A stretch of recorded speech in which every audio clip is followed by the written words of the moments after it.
The Ghana Institute of Architects has described the collapse of the Melcom shopping mall as a structural failure which could have been avoided if the necessary controls had been applied. Members of the institute are therefore calling on the government to employ more building inspectors, since those tasked to follow all the numerous projects springing across the country are inadequate. The architects were addressing a news conference in Accra. The built industry, which comprises of architects, engineers and contractors, are guided by ethics in treating them to ensure public safety in buildings. Unfortunately, some bad nuts flout these ethics and put up buildings that are unable to stand the test of time. According to the Ghana Institute of Architects, such disregard for building regulations is what led to the collapse of the Melcom shopping mall at Achimota exactly a week ago.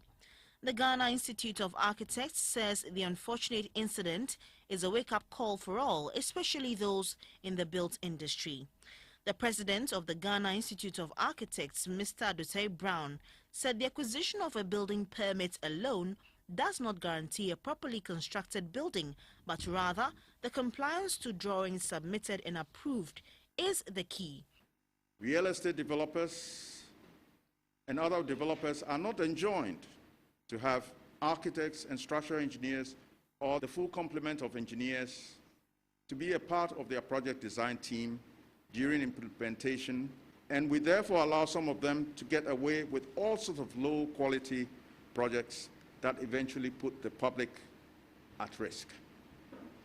If our legislators feel that public health is as equally important as public safety, then this aspect of public responsibility must be made into law.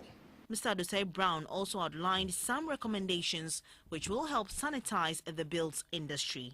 The assemblies, the metropolises in particular, are urged to resource their expectorates adequately. As we speak, there may be many out there waiting to see the outcome of this disaster to return to their nighttime construction activities, accepting the advice of steel benders over the engineer, and resorting to shoddy work, undeterred by the danger posed to the public.